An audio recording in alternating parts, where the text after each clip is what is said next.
저희들은 지금 7월, 8월 이 두 달 동안 히브리서 11장에 나오는 믿음의 증인들이라는 제목으로 시리즈를 이어가고 있습니다. 여기서 나오는 믿음은 제가 믿습니다 하는 이 믿음도 한 50%는 있겠지만 실제 믿음의 정체는 바로 이어지는 히브리서 12장에 나오는 믿음의 주시오 온전케 하시는 이 믿음의 창시자시오 완전하게 하시는 이인 그 예수님이 주시는 믿음으로 말미암아 그 인생을 살았던 삶의 여정을 달렸던 수많은 우리 믿음의 선배들이 우리 앞에 믿음의 증인들임을 저희들이 보며 그 증인들의 삶을 통해서 그들의 삶을 인도하시고 빚어가셨던 하나님을 예수님을 바라보는 것이 이번 히브리서 말씀 시리즈의 주제입니다. 그렇기 때문에 오늘도 예주와 마찬가지로 믿음의 증인들, 오늘은 이삭과 야곱이라는 이 두 사람을 가지고 이분들이 어떻게 우리에게 어떤 믿음을 우리에게 보여주시는지를 같이 말씀을 통해 나누기를 원합니다. 사실 이삭과 야곱은 창세기가 1장부터 50장까지 있습니다. 이삭은 거기서 21장부터 등장을 하는데요. 실제로 이삭의 출생 이전에서부터 하나님께서 아브라함에게 네가 나이가 아무리 많아도 하나님께서 너를 통하여 사라를 통하여 이 아들을 낳을 것이다 했던 사람이 그 이삭이잖아요. 그 이삭 그리고 야곱은 또 이삭의 아들 중에서 이삭은 두 명의 쌍둥이 아들이 있는데요. 그 둘 중에 둘째 아들입니다. 그 야곱이 이 사람들의 이야기가 창세기 50장까지 수많은 분량 가운데서 끝까지 이어집니다. 이 이삭이 죽음이 나오지만 창세기는 어떻게 끝이 나냐면은 야곱의 죽음과 함께 야곱의 아들인 요셉의 죽음으로 창세기가 이렇게 끝이 나게 됩니다.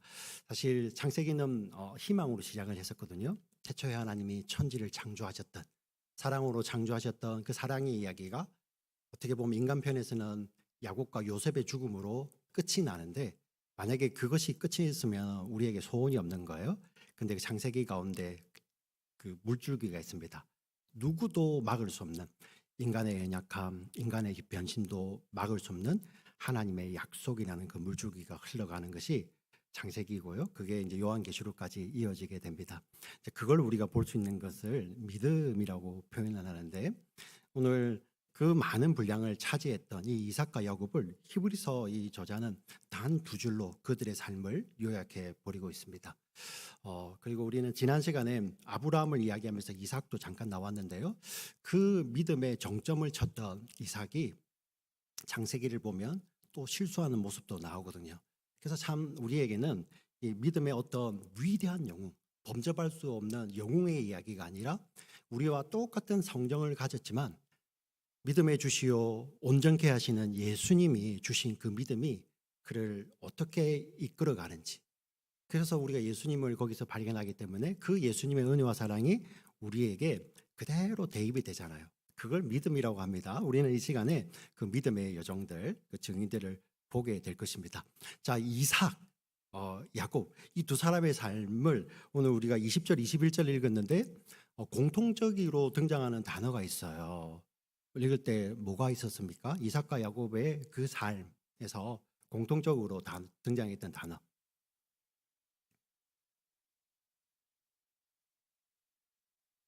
그럼 다시 한번 더 읽어볼까요? 다시 한번 히브리서 11장 20절 21절 공통적으로 나오는 믿음 말고 어떤 단어가 있는지 한번 보세요. 같이 읽습니다. 시작.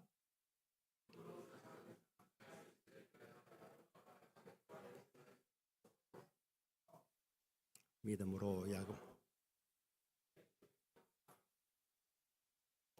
그 지팡이 머리에 의지하여 경배하였으며, 예, 어떤 단어입니까? 축복이라는 단어죠. 이 축복이라는 이 키워드로 히브리서 기자가 이삭과 야곱을 정리를 하고 있습니다. 저희가 오늘 그거를 보기를 원합니다. 도대체 어떤 맥락에서 설명을 하는지. 제가 이제 서두에 설명드린 대로 이삭에게는 쌍둥이 아들이 있습니다. 사실 리브가하고 결혼을 했는데 20년 동안 아이가 생기지 않습니다. 근데 하나님께 이삭이 간절히 기도할 때 하나님께서 태문을 열어주셔서 리브가의 뱃속에 아이가 들어서는데 이 아이들이 쌍둥이였습니다. 근데 그 안에서도 배 안에서도 막 다투는 겁니다. 그때 하나님께서 분명하게 말씀해 주십니다. 너 뱃속에 두 아이가 두 민족을 이룰 것인데, 그런데 그 민족 가운데서 이 큰 자가, 형이 작은 자, 나중 나온 어린 자를 섬기겠다라고 하나님 직접 말씀해 주세요. 하나님께서 뒤에 태어나는 아이가 형의 주가 될 것이다 라고 이야기를 해주십니다. 그 내용이 창세기 25장 23절에 기록되어 있습니다. 같이 읽겠습니다. 시작. 여호와께서 두 민족이 내 복중에서부터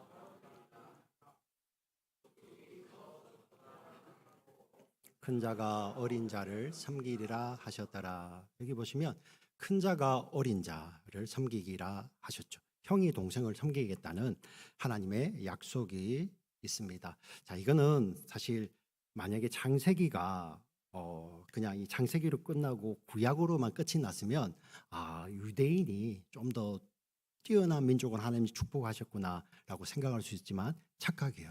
우리 신약 성경을 보면 그 유대인이 이런 하나님의 복이 약속되었던 이유는 바로 예수님을 보내시기 위한 하나님의 열심이었어요. 하나님의 열심. 그래서 유대인 민족이 뛰어나서 구원받는 것이 아니라 유대인의 혈통을 타고 하나님의 약속을 이루시기 위해서 근본 하나님이셨지만 자기를 낮추신, 그리고 십자가에 죽으신 예수님을 믿기 때문에 우리가 구원받는 거예요. 그래서 그 예수님의 뛰어나심을 약속 가운데서 보여주기 위해서 이 동생이 형보다 낫다, 주가 된다는 것이, 그게 유대인이 아주 뛰어난 민족으로서 지금 막 그 노벨상도 많이 받고 경제적으로 뛰어나고 그거를 예언하는 게 절대 아닙니다. 이제 그걸 가지고 이제 자기들 이런 위안을 삼고 민족적인 것 하는 건 누가 뭘 하겠어요. 그런데 성경을 분명하게 보면 그 내용이 아니라 하나님의 끈질긴 약속을 우리가 봐야 되는 거예요. 자, 거기서 이제 첫 번째는 에서입니다. 에돔이라고 불리는데요. 몸이 붉어서 붉다는 의미를 갖고 있어요. 그리고 몸에 털이 많습니다. 사냥을 잘해요. 창세기에 보시면 계속 용사 이야기를 하잖아요. 그죠? 용사들. 그들은 고대의 용사들이라. 이 에서가 거기에 딱 부합하는 사람이에요. 어떤 사람이냐면은 사람들이 인정하는, 야, 멋있다, 저 사람처럼 했으면 좋겠다 하는, 사람들이 너무나도 좋아하는 그러한 캐릭터예요. 그래서 에서는 사냥을 좋아합니다. 야곱은 어떠냐면은 에서하고는 쌍둥이지만 성격이 반대예요. 집에서 엄마하고 같이 요리하는 거 좋아하는 거죠. 요즘은 좀 인기 있겠다, 그죠? 유튜버로 엄마와 함께하는 요리 하면서 유튜버 하면은 좀 인기 있을 것 같은데, 야곱은 사람들이 별로 좋아하는 캐릭터가 아닙니다. 그래서인지요, 아버지 이삭은 에서를 더 좋아합니다. 자, 그리고 이제 아버지가 이제 눈이 많이 어두웠습니다. 참 이삭의 삶의 특징이 뭐냐면 이삭이 가장 오래 살거든요. 아버지 아브라함보다도, 아브라함은 175세, 그리고 아들 야곱은 147세. 근데 이삭은 180세를 삽니다. 근데 이삭의 삶의 특징이 뭐냐면은 100세 좀 지나서부터 계속 자기가 나이 많다라고 이야기를 해요. 내가 죽을 날이 얼마 남지 않았다라고 계속 이야기를 하거든요. 참, 그런데 제일 오래 사는 게 그 아이러니이기도 하죠. 근데 그 이삭이요, 마지막에 내가 정말 아브라함을 통해서 약속하셨던, 어떻게 보면 제가 소도에 말씀드렸던 그 메시아의 복이잖아요. 그죠? 이 형제 중에 한 사람이 그들의 주가 될 것이다. 그것을 우리가 인정하는 자들이죠. 우리 기독교인들이에요. 그 약속을, 그 축복을 해야 되는데 이삭이 어떻게 하냐면 마지막에 분명히 하나님께서 태중에 있는 아이에게 이 작은 자를 큰 자가 섬길 것이라는 하나님의 분명한 음성이 있었음에도 불구하고 이삭이 에서를 축복하려고 해요. 근데 창세기를 보시면 이삭이 에서를 사랑했다라고 이야기를 하며, 특별히 에서가 사냥하에서 잡은 고기를 가지고 만든 음식을 즐기고 사랑했다는 이야기를 해요. 이삭이 에서를 사랑했던 이유는 그냥 매력적, 그리고 그 당시 고대에 갖고 있던 장자 우선주의, 그것 때문에 그냥 사랑했다는 것을 이야기하고 있죠. 그래서 정말 하나님의 복이 흘러가야 되는, 그런 하나님의 언약이 성취되는 그러한 자리에 이삭은 자기의 생각이 개입됩니다. 27장 1절부터 4절 말씀 한번 읽어볼게요. 같이 읽습니다. 시작.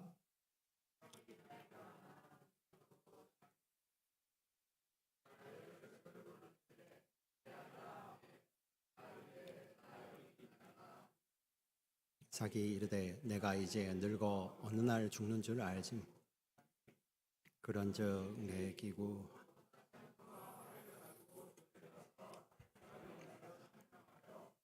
내가 즐기는 별리비를 만들어 내게로 가져와서 먹게 하여 내가 죽기 전에 내 마음껏 내게 축복하게 하라.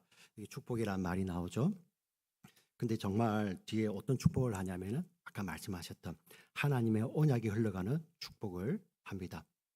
근데 이때 어떤 일이 일어나면은 이 안에 리브가가 들어요. 그래서 리브가가 결심을 합니다. 자기 남편도 속이고 자기 첫 아들도 속이겠다.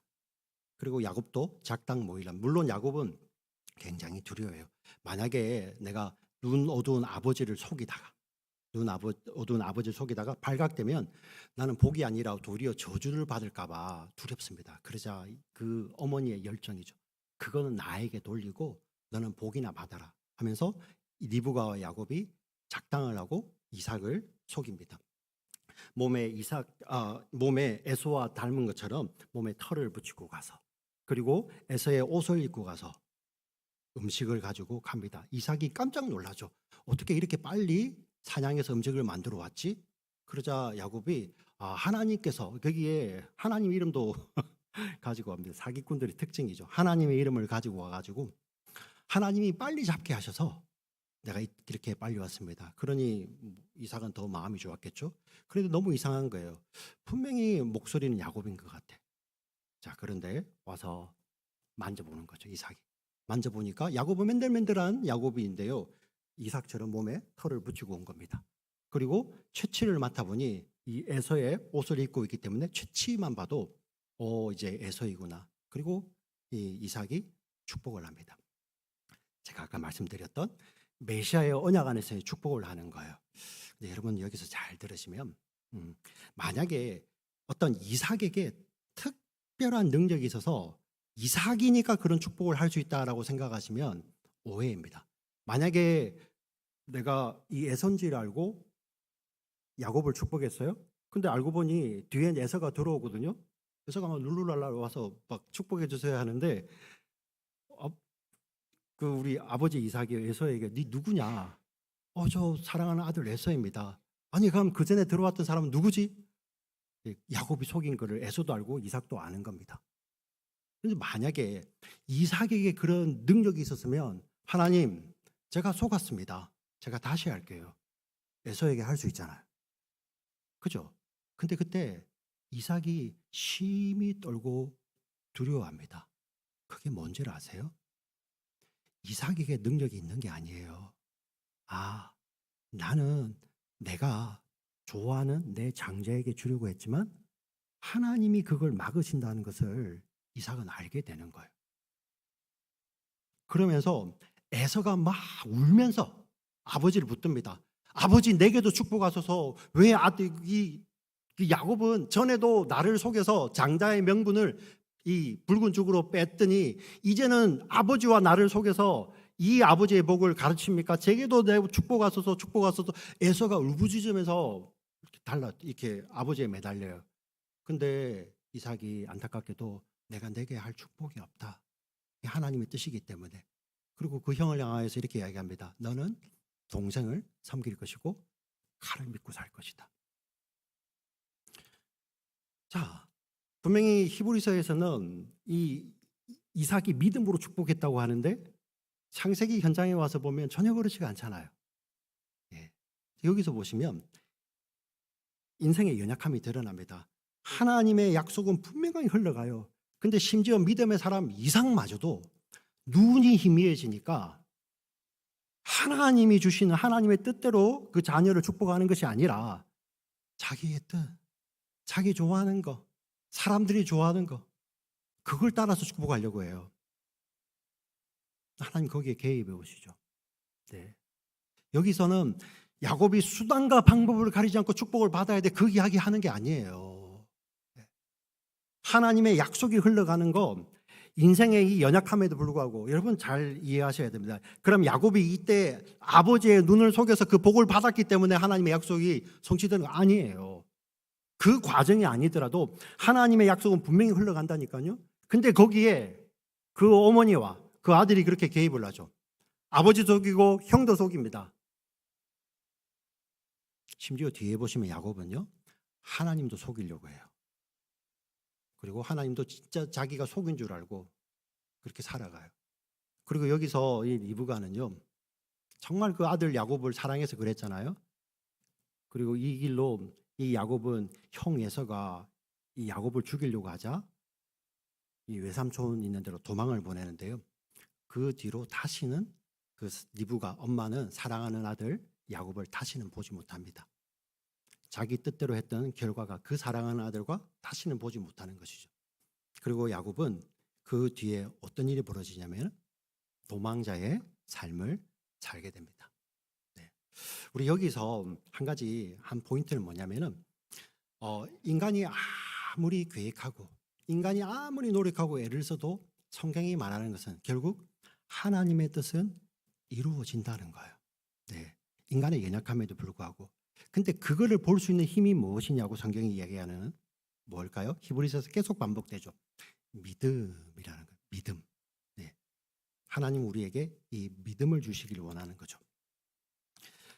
자, 그러면 이 이삭의 삶이 뒤에 어떻게 됐을까요? 아버지의 그 좋은 복을 받았잖아요. 에서가 아주 작아지고 동생 야곱을 섬겨야 되는데 전혀 그렇지 않습니다. 야곱은 계속 도망자의 삶을 삽니다. 에서가 올까 봐. 그리고 그때부터 야곱은 이름이 야곱이라는 말이 속인다라는 말이거든요. 형과 아버지도 속였죠. 하나님도 속여 먹으려고 했던 그 야곱이요, 계속 속이는 인생을 사는데 언제 그런 게 나오냐면은 자기가 원하는 것, 자기가 갖고 싶은 것을 가져야 될 때 속이고요. 그리고 자기가 갖고 싶은 걸 지켜야 될 때 사람을 이용합니다. 그 야곱의 인생을 살죠. 어느 날이 오게 됩니다. 돌아와야 돼요. 그때 어떤 일이 벌어지냐면 그 형 에서가 400명이나 되는 남자들을 데리고 동생을 맞으러 온다는 소식을 듣게 됩니다. 사실 그 소식을 잘 들어보면 사실 야곱이 정탐꾼을 보냈거든요. 에서가 야곱을 죽이러 온다는 말 안 해요. 그냥 그 형 에서가 동생 야곱을 맞이하려고 400명을 데리고 온다는 거예요. 근데 야곱은 그 소리를 듣고 너무 두려워합니다. 좀 이상하죠. 죽이러 온다는 말도 없습니다. 그런데 뭐가 찔리는지 형이 나를 죽이려 하는구나. 그 현장이 창세기 31장 32장에 드러나게 되는데요. 그때 정말 하나님 앞에서 기가 막힌 장면이 펼쳐집니다. 야곱이 그렇게 그토록 원했던 것들, 그토록 가지고 싶어 했던 그 모든 것들을 하나님 앞에 그냥 쭉 내어놓습니다. 어떻게 내어놓냐면은 에서가 이렇게 마주 옵니다. 강 건너편에서 에서는 오고 있어요. 근데 이제 야곱은 강 건너편에 있으면서 에서가 건너편에 있으면서 이게 에서 앞으로 자기가 가진 모든 것들을 강을 건너서 보냅니다. 가진 것 중에서 가장 덜 사랑하는 것에서 가장 덜 집착하는 것에서 자기가 정말 지키고 싶은 것, 그 뭐냐면은 자기가 그토록 사랑했던 아내 라헬과 그 라헬이 낳았던 요셉. 그러니 여러분들이 에서고 제가 야곱이라고 생각을 하면 야곱이 그 앞에 딱 펼쳐 놓는 거예요. 야곱이 가진 것 중에서 제일 우선순위가 떨어지는 것은 맨 앞에. 그리고 가장 우선순위가 있는 것은 야곱 편에. 그리고 여기서 보면 더 우선순위가 있어요. 야곱은 자기 자신이었어요. 강 건너에 심지어 자기가 사랑하는 라헬과 요셉마저도 강 건너편에 보내고 야곱은 그 강 건너편에 있어요. 어떤 의미입니까? 에서가 치면 야곱은 도망간다는 거예요. 그토록 가지고 싶어서 그 라헬하고 결혼하려고 라헬 막 근데 창세기는 그 야곱의 인생, 내가 원하는 거, 내가 지키고 싶은 것을 얻기 위해서 그 애쓰는 것을 창세기 기자가 딱 한마디로 이야기를 합니다. 씨름이라고 이야기해요. 씨름. 이 맥락에서 하나님의 사자가 나타나셔서 야곱과 씨름을 합니다. 밤이 새도록 씨름하죠. 야곱의 인생을 다 보여주는 것 같죠? 그 밤새워 씨름하는 가운데 이 하나님의 사자가 야곱을 이기지를 못하는 거예요. 나를 좀 가게 하라. 그러자 야곱이 붙들고 나를 축복하지 아니하시면 저 절대 못 보냅니다. 우리가 이 말씀을 오해하면 이렇게 필사적으로 야곱이 붙들었더니 하나님이 축복하셨다. 그 말이 아니에요. 그 현장이 지금까지 야곱이 야곱으로서 살아왔던 그 인생을 그대로 보여주는 거잖아요. 자기가 얻는 것을 위해서는 하나님마저도 속일 수 있는 인생이 야곱이었어요. 근데 지금 보여지잖아요. 그 원했던 것들을 얻었지만 자기의 생명을 위협하는 그 삶의 현장에서는 아무런 도움이 안 되는 거예요. 우리 여러분들 그토록 가지고 싶었던 거, 뭐 직업일 수도 있고 돈일 수도 있고요, 명예일 수도 있고 건강일 수도 있고요. 그러나 영생이란 거 앞에서 그 어떤 것도 여러분들의 삶을 영생을 보증해 주지 않아요. 야곱의 인생이 그대로 보이는 거거든요. 그때 여호와의 사자가 야곱의 환도뼈, 예전에 성경은 환도뼈라고 되어 있어요. 지금은 허벅지 근육이라고 되어 있죠. 이 엉덩이 뼈입니다. 엉덩이하고 허벅지 있는데 그 사이에 뼈가 있겠죠. 그거를 쳐서 이게 이골이 되면 사람이 힘을 쓸 수가 없어요. 그 힘센 씨름 선수들도 그 뼈가 망가지면 힘을 못 쓰죠. 제대로 걸을 수도 없습니다. 야곱이 그렇게 돼요. 그러면서 하나님께서 이렇게 말씀을 하십니다. 네가 하나님과 겨루어 이겼다라고 말씀하시면서 앞으로 다시는 야곱이 아니라 이스라엘이라 부르리라 이렇게 하나님 말씀해 주세요. 너무 좋죠. 하나님과 겨루어 이겼대요. 내가 열심을 다했더니 하나님이 드디어 뜻을 바꾸셔서 좋다 야곱 내 뜻대로 해. 이제는 이스라엘이야. 근데 여기에 모순이 있어요. 역설. 하나님이 분명히 야곱에게 네가 하나님과 겨루어 이겼다라고 말씀해 주시는데 이스라엘이라는 것은 엘은 하나님이거든요. 엘이 이스라 한다는 뜻이에요. 이스라라는 뜻은 이긴다, 승리한다는 뜻이에요. 원어적 의미는 하나님이 이기신다, 승리하신다, 주도하신다는 의미예요. 영어로 하자면 God prevails 그렇죠. 하나님이 주도하시는. 근데 너무 모순이잖아요. 그러면서 다시는 야곱이라고 부르지 말고 이스라엘이라 하리라. 이게 어떤 의미냐면은 지금까지는 야곱 자기가 주도하는 인생, 하나님마저도 이겨먹으려는 그러한 삶을 살았죠. 그때 하나님께서 네가 이겼다고 말씀하실 때 여기에는 포기가 아니라 하나님의 사랑이 여기 있는 거예요. 하나님의 사랑이. 여러분 자녀들 키워보면서 자녀들하고 부모하고 다투기도 하죠. 네. 근데 그 다툼이 언제 해결되나요? 부모가 사랑으로 더 이해해 줄 때 내가 네가 이겼다 하죠. 근데 진짜 이긴 게 아니잖아요. 그게 뭐죠? 사랑 때문이죠. 하나님이 야곱을 사랑하십니다. 자, 그리고 그 이후의 삶이 어떻게 되냐면 그전에는 야곱이 원하는 것은 하나님의 이름을 이용해서도 다 얻었습니다. 근데 야복강이라고 이야기합니다. 그때 그곳에서 야곱은 하나님을 봤다라고 이야기해요. 그곳 이름을 브니엘이라고 합니다. 그때부터 야곱의 삶이 어떻게 되냐면 그전에는 야곱이 원하는 곳으로 다 갔어요. 그 이후로는 야곱이 원하는 곳으로 가는 것이 아니라 하나님이 인도하시는 곳으로 가요. 원래 지금 이 길이 어디로 가는 길이냐면은 베델로 가는 길입니다. 야곱이 형 에서를 피해서 도망갈 때 여기가 하나님의 집이다 해서 벳 집이고 엘입니다. 하나님이죠. 야곱이 그 약속을 했어요. 하나님께서 나를 지키시고 보호하시면 내가 이곳으로 돌아와서 하나님께 예배를 드리고 뭐 11조를 드리고 막 그런지 하는 이야기를 한 게 있어요. 이제 그 길로 돌아가야 되는 그 길인데 이곳에서 하나님을 만나고요. 그리고 에서로부터 구원을 받습니다. 야곱이 베델로 안 가고요. 세겜에 가버려요. 세겜에 가서 거기서 하나님도 잊어버리고 그냥 집을 지으면서 10년을 살아버립니다. 근데 거기서 어떤 일이 벌어지냐면 자기 사랑하는 딸 디나가 세겜 족속에게 겁탈을 당합니다. 그리고 그 복수심에 이 야곱의 아들들이 야곱 닮아서 한 성질을 하는 것 같아요. 둘째, 셋째 시므온과 레위기가 가서요. 그 세겜 족속의 아들 하몰 족속 아들들을 속이고 그 남자들 다 죽여버려요. 네. 야곱이 막 길길이 낯듭니다. 자기 딸이 아니라 니들 때문에 우리가 여기 살다가 저 세겜 족속들이 다 공격하면 우리는 어떡하려고. 그러자 그 아들이 더 또 정신머리가 있어요.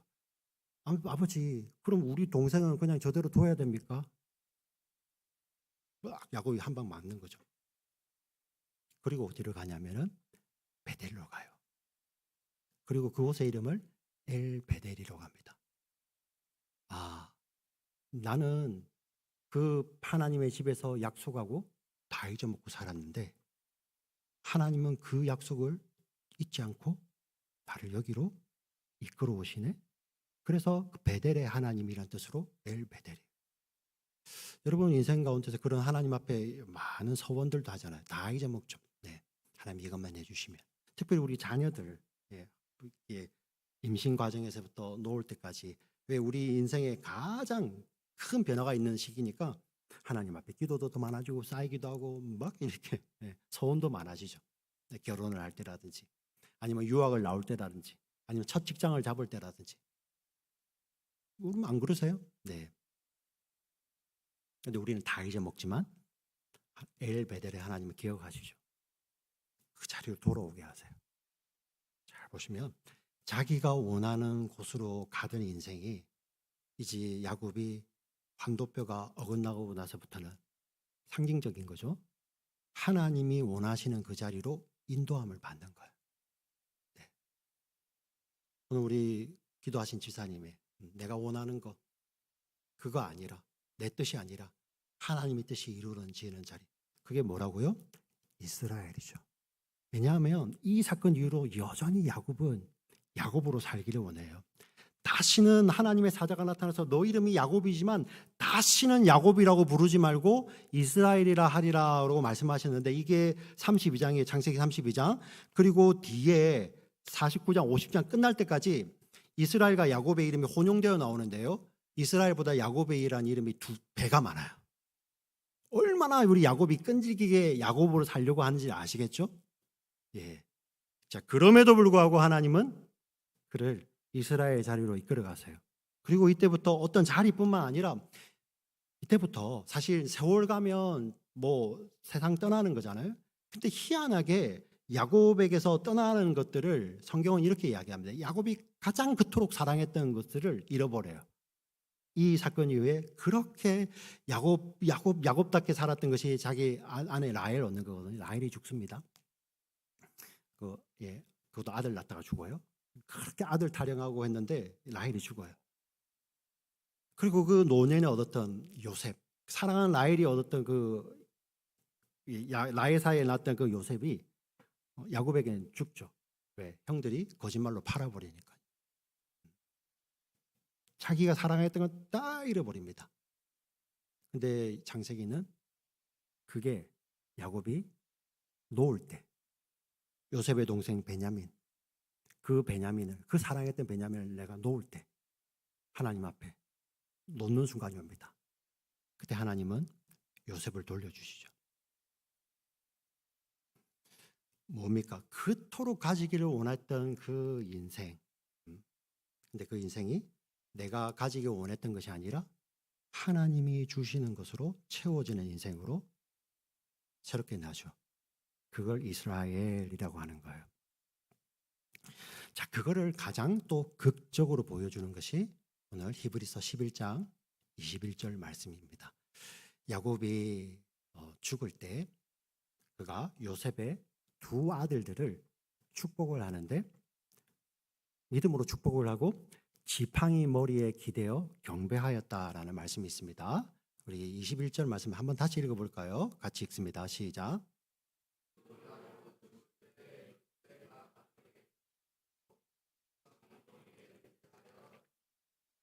네, 도대체 이 내용이 어떤 의미인가? 야곱이 떠날 날이 다가왔습니다. 야곱이 자기의 아들들도 축복을 합니다. 그 아비로서 축복을 해요. 야곱으로서 축복을 하고요. 이제 요셉은 죽었다가 얻은 아들이잖아요. 그리고 그 아들의 아들들, 손자들은 이집트에 태어나기 때문에 야곱의 축복이 필요하겠죠. 자, 그런데 이 요셉이 그 2 아들 이집트에서 나왔습니다. 첫째 이름이 므낫세, 둘째 이름은 에브라임이에요.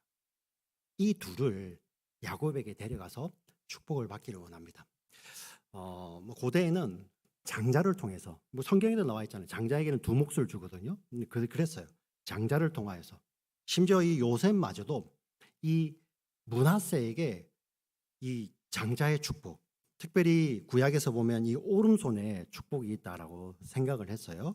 그래서 어떻게 하냐면 그 축복의 자리에 요셉이 이 므낫세를 야곱의 오른편에, 여러분들이 지금 요셉이시고 제가 야곱이라고 상황극을 해보면 여러분들이 장남 므낫세와 차남 에브라임을 데리고 야곱에게 오는 거예요.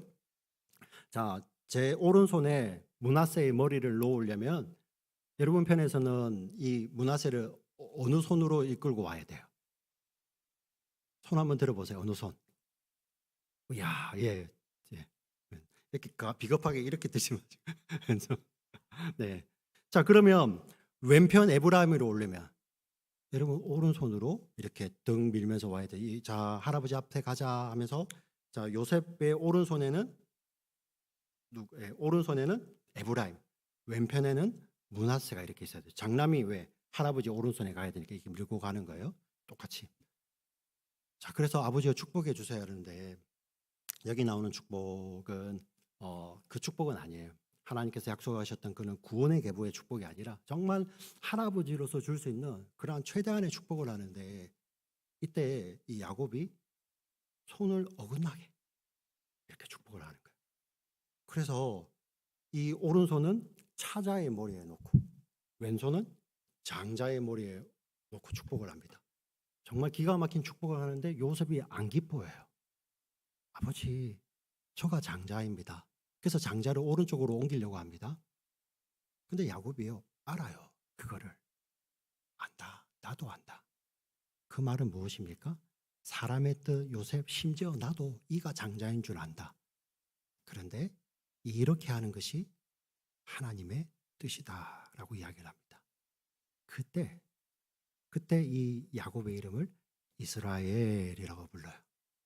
우리 창세기 49장 12절부터 19절 말씀을 같이 차근차근 읽어보겠습니다. 또박또박 같이 읽습니다. 시작. 요셉이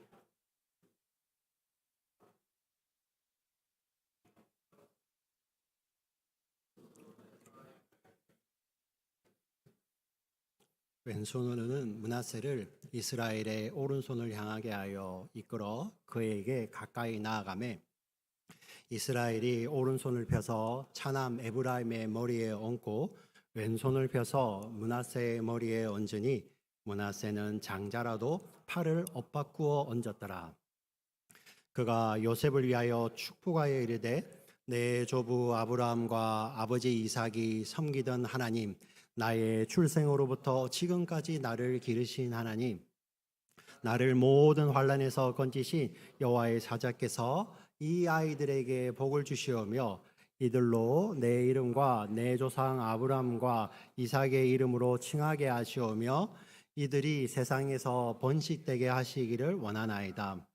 요셉이 그 아버지가 오른손을 에브라임의 머리에 얹은 것을 보고 기뻐하지 아니하여 아버지의 손을 들어 에브라임의 머리에서 므낫세의 머리로 옮기고자 하여 그의 아버지에게 이르되 아버지여 그리 마옵소서. 이는 장자이니 오른손을 그의 머리에 얹으소서 하였나으나 그의 아버지가 허락하지 아니하며 이르되 나도 안다 내 아들아 나도 안다. 그도 한 족속이 되며 그도 크게 되려니와 그의 아우가 그보다 큰 자가 되고 그의 자손이 여러 민족을 이루리라 하고. 어떤 의미입니까? 다 안다는 거예요. 네가 장자를 축복하고 싶은 거, 심지어 할아버지는 나도 안다는 것입니다. 근데 하나님의 뜻은 여기에 있다는 것이죠. 이게 뭐라고요? 이스라엘이라는 것이죠. 내 뜻이 아니라 하나님의 뜻이 이루어지는 거죠. 이거를 히브리서는 이렇게 이야기합니다. 지팡이 머리에 의지하여 하나님을 경배하였다. 도대체 지팡이, 야곱의 지팡이가 있대요. 효력, 어떤 지팡이의 특수한 것이 아니라 여기에서 성경이 하고 싶은 것은 의지하여죠. 의지하여. 야곱의 생각, 요셉의 생각, 사람들의 생각이 아니라 하나님의 뜻에 의지하여 축복하는 것입니다. 뭘 축복할까요? 내 인생을 하나님께서 주도하셨던 그 이스라엘의 하나님께서 오늘까지 나의 인생을 주도하셨던 그 하나님께서 그게 축복이죠. 네. 그리고 내 사랑하는 요셉과 그의 자손들에게도 그대로 그 인생을 주도하시며 축복해 가시는 그런 하나님을 의지하여 축복하는 것이죠. 그게 바로 지팡이 머리에 기댄다라는 것입니다. 그곳에서 하나님의 이름을 부르는 것이죠. 오늘 우리들에게도 그대로 동일하게 주어집니다. 우리는 축복이라고 생각을 하면 야곱처럼요. 내가 지금 원하는 것을 원하면 가지면 그걸 복으로 전부로 여기면은요. 여러분 환난이나 고난이 오잖아요. 남아 있을 수가 없어요. 어느 정도 고난은 견디겠죠. 진짜 고난이 오면 다 떠나버립니다. 영생이고 뭐고 내가 지금의 삶이 고달픈데 이런 말도 그냥 너무 가볍게 하죠. 예. 사실 우리가 정말 힘들면 그런 말 할 수도 있어요. 응? 근데 그럼에도 불구하고 진짜 영생이 귀한 사람들은 그런 말할 때조차도 자기를 부끄러워하면서 그런 말을 해요. 근데 아무런 고민이 없습니다. 그냥 내가 있는 거, 내가 가진 거, 그거로만 축복하고 다 잊혀지고 사라지죠. 근데 진짜 은혜를 아는 사람들, 진짜 안정이 나옵니다. 왜 하필 나지? 왜 하필 이렇게 내가 나를 봐도 너무 끈질겨. 여러분 그런 생각 안 하십니까? 네. 내가 막 다 아는 것처럼. 내가 이해 안 되면 하나님도 없는 거예요. 내가 원하는 것이 이루어지지 않으면 하나님도 없는 거. 그게 야곱의 삶 아닙니까? 근데 하나님 어떻게 하신다고요? 네가 이겼다 말씀하시면서 이름을 바꿔주시죠. 이스라엘. 하나님이 이기시는 삶으로. 그걸 인도함이라고 이야기를 합니다. 네. 인도함은 내가 원하는 것을 다 갖는 삶이 아니라 내가 원하는 것이 아니라 하나님이 원하시는 것이 채워지는 삶. 그게 믿음의 눈이 열려야지 보이는 거죠. 그거를 아시는 분들은 믿음의 눈이 열죠. 항복하게 돼요. 아, 결국 하나님께서 나 마음대로 살려고 하나님은 사랑하셔서 끝까지 기다리시지만 그 기다린 가운데 어떻게 하시냐면은 마음대로 살아라가 아니라 결국은 하나님은 사실 이 야곱의 환도뼈를 치셨지만 우리를 찾아오실 때는 그 아들의 십자가를 가지고 찾아오시잖아요. 네. 아들이 죽음으로 말미암아 우리가 사는 그 인생을 우리에게 말씀해 주시죠. 그게 진짜 이스라엘이거든요.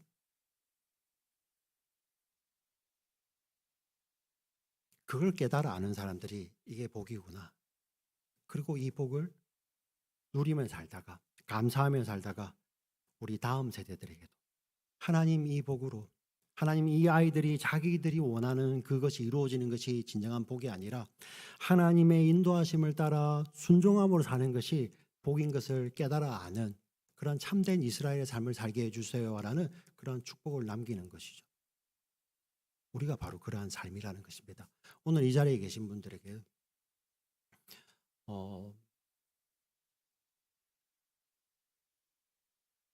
사실 우리는 고난 너무 싫습니다.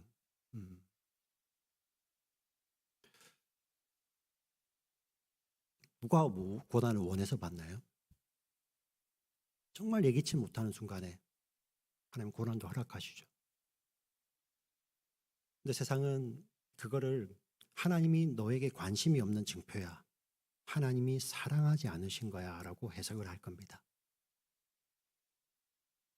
그러나 믿음의 여정을 걸어간 자들, 그 야곱의 환도표가 부러지는 그 순간, 근데 그것이 바로 하나님께서 우리를 사랑하셔서 끝까지 우리에게 주시고자 하시는 하나님의 영생을 우리에게 주시기 위해서 우리의 삶을 통해서 그분의 뜻을 이루시는 터닝 포인트, 이스라엘의 순간이라는 것입니다.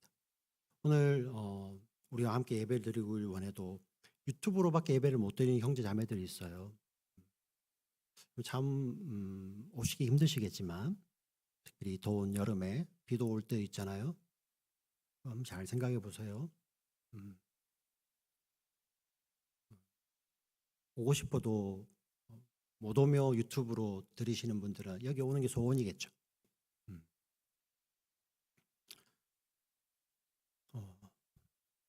근데 우리 눈으로는 몰라요. 왜 이런 고난이 그 삶에 들이닥치는지 전혀 알 수 없습니다. 세상은 그것이 너가 사랑받지 못하는, 아니면 너의 실패라고 세상은 해석할 것입니다. 그러나 하나님은 아니야. 내가 너를 사랑해서 그의 우리의 실수, 인생의 실수와 실패에도 불구하고 우리의 삶에 찾아오셔서 우리의 삶을 승리자의 삶으로 인도하신 하나님, 바로 아들의 십자가를 통해서 찾아오시는 하나님의 사랑을 느낄 수 있는 자리죠. 그 이스라엘의 삶, 그런 하나님의 인도하심을 믿음으로 경험하며 살다가, 우리가 이 삶으로 누리며 살다가 우리 자녀 세대, 그 다음 세대들에게 이 하나님의 축복을 흘려보내는 우리 모두가 되시기를 주의 이름으로 축원드립니다. 아멘. 살아계신 하나님 아버지, 참으로 감사합니다. 하나님께서 우리에게 보여주신 믿음의 경주들, 우리와 똑같은 성경을 가진 이 믿음의 증인들, 믿음의 선배들, 믿음의 조상들, 그들의 연약함에도 불구하고 하나님의 약속은 변함이 없으셔서 하나님의 그 약속을 이루시기 위해서 당신의 독생자까지 주셨습니다. 이제 하나님의 독생자를, 그 죽음을 아는 저희들, 정말 우리의 삶이 야곱에서 이스라엘 되는 그런 터닝 포인트에서 하나님을 볼 수 있는, 하나님의 일하심을 볼 수 있는 저희들 믿음의 사람들 되게 하여 주시고, 그 축복을 받은, 세상 어떤 것도 비교할 수 없는 하나님의 놀라운 복을, 창세전부터 예비하신 그 복을 받은 우리들, 그 복을 우리의 다음 세대들, 우리의 자녀 세대들, 또 우리 주변에 있는 사람들에게 흘려보낼 수 있는, 하나님이 이기시는 그러한 삶을 사는 우리 모두가 될 수 있도록 주여 축복하여 주시옵소서. 존귀하신 우리 구주 예수 그리스도의 이름으로 기도드립니다. 아멘.